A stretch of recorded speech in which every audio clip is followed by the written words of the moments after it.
problem is when you grasp, not when you see. So that which is ungraspable means when you are free of being caught by the senses, with the eyes, with the ear, and see that what is external is a temporary affair and what is internal is the essence of it. And then when you leave it, then you touch that which is ungraspable. That doesn't need any eyes to see or ears to hear. In fact, another Upanishad says, Chakshusha na pashyati, that which I cannot see.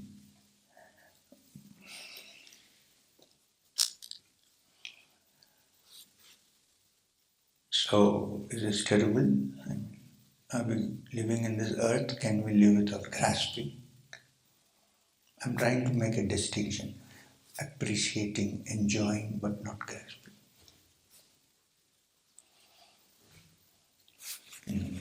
If every human being wants to grasp everything that is good, what happens to the others? There's a root of conflict.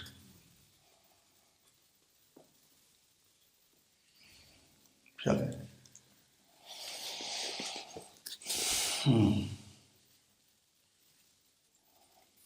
now there's another sloka which describes how the Tapasya chiyate Brahma, how by the contemplative power Brahman, the Supreme, expands, and how food is produced, and mind is produced, and the elements are produced, and the worlds are produced, and then the rituals are produced, and finally there is immortality. Which means the expansion of something.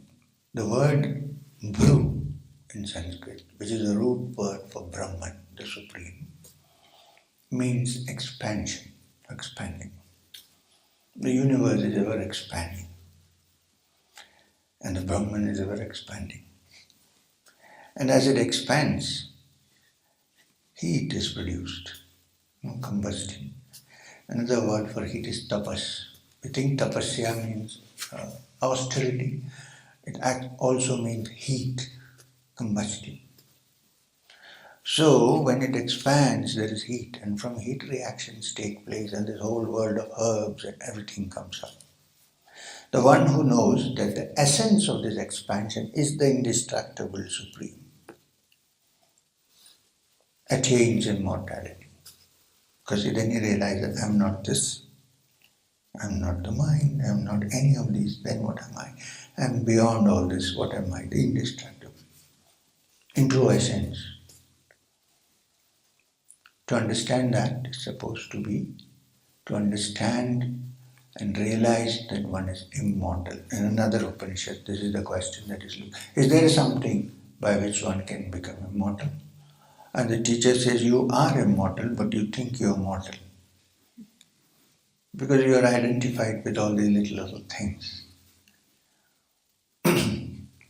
There is no way by which the body can be made immortal. It can last for a long time, but not more than that. But is there? Yes, your true essence never dies because it's never born. The body does, of course.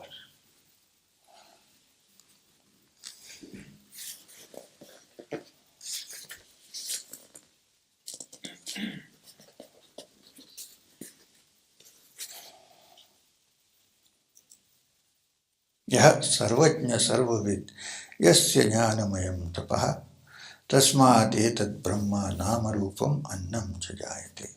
From that, all-knowing, all-wise, indestructible Supreme Brahman has come all this that you see around you. Name, form and food. Nama and Rupa. These are two things which are very important. In the Upanishadic philosophy, there's a great deal of discussion on Nama and Rupa. Nama is name. Actually, if you just change a little, tweak the word Nama, it becomes name. Nama, Nema. And Rupa, form. I'm sure there must be some European language which must be using a similar word, Rupa for form. Like Nama for name. I don't know. I haven't researched into etymology, so I don't know. So, anyway, so Nama and Rupa are the two things by which we distinguish everything in this world. Necessary, of course. If I don't know your name, I can't, at least I can't call you. And the moment I know your name, I know, this is the form.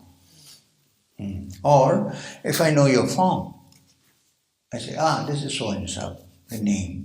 So this whole world will live with Nama and Rupa. Without that, we won't be able to distinguish anything. And we are all different. If you're not different, then how do I know who you are? I mean, you might be me. So we're all different. So that we have names and we have forms.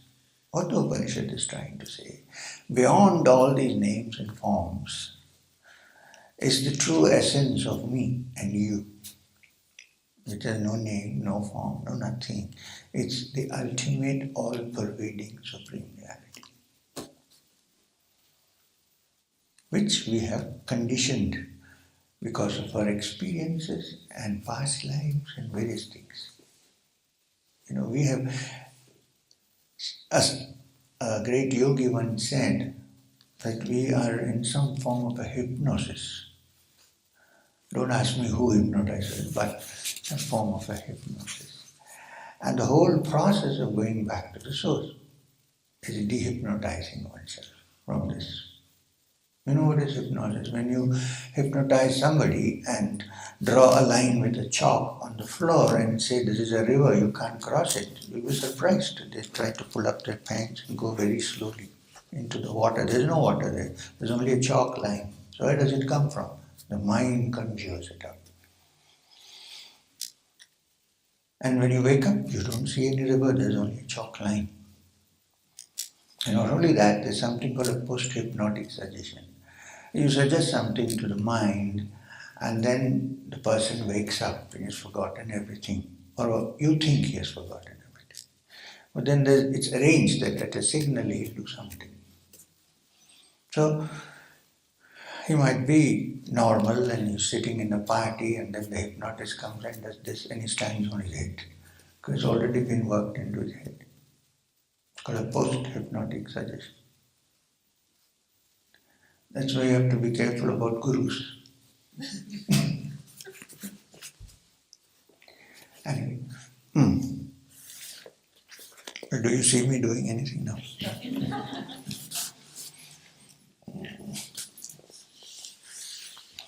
Then there is a description of ceremonial religion. Religion of ceremonies and rituals. Again, necessary, but not the ultimate. Because you have to live in this world. Even getting up in the morning and saying good morning is a ritual. It may be a terrible morning, but we say good morning. You are caught in the ritual.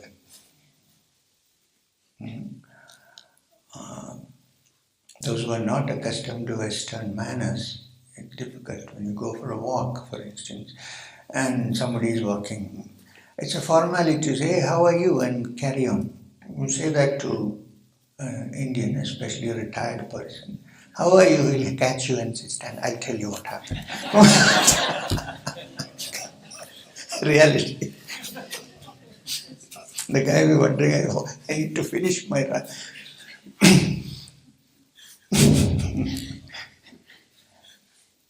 So there are many rituals. We follow many rituals. That I'm sitting here in a platform and you're sitting down is also a ritual in a way. Maybe necessary, but it is. Right? So what the Upanishad is trying to say is that while rituals may be useful and in some cases also necessary, they are not the ultimate truth. Look, Jyoti, no, what's her name? I'm getting something. Jyoti is sitting here and she says, I'm your student. How many years?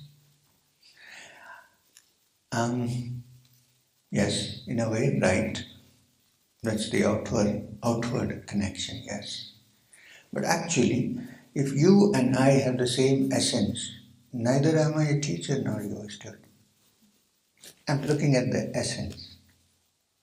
But in the visible world of the five senses and the mind, all these are required maybe sometimes, these rituals. So there are all these religious ceremonies in the Vedas which are meant for various things.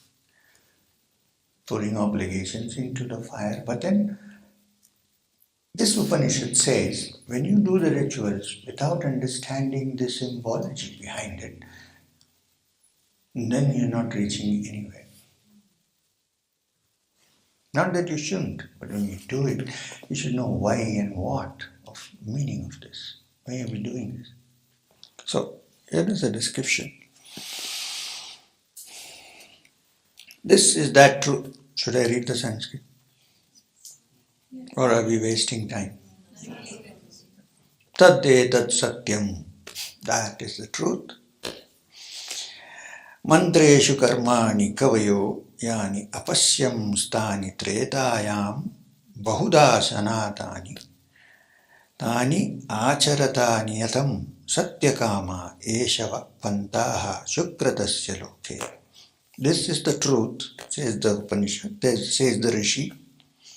The works with the sages, with the great sages saw in the hymns of the Vedas are variously spread forth and divided in the three Vedas.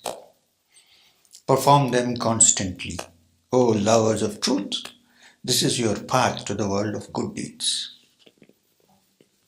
Good deeds, the world of good deeds. Which means the Rig Veda, Yajurveda and Samaveda, there are many hymns. The sages have set them forth beautifully. Go through them and enjoy them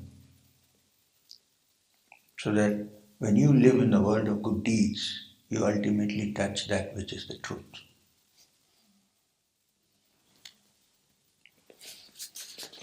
So here they're talking about the fire sacrifice. Yatha lelayate hi arkis samidhe havyavahane tad ajya bhagav antarenahuti pratipadayat shraddhayahudam. When the flame moves, when the flame that is lit, the fire sacrifice, moves after the fire has been kindled, when you light today evening we'll light a fire and see what happens. When you light the fire, then the flame starts moving. Then one should, with great faith, throw inside the oblations between the two portions of melted butter. The fire is lit. You have to throw some oblations into the fire, offerings. And when the offerings are thrown between, this is a symbology, it's a metaphor, two pieces of melted butter into which you pour. Somebody said the two pieces of butter, a great sage interpreted it as one pointed attention and two, subtle intelligence. When the oblations are thrown there, then the flame moves up.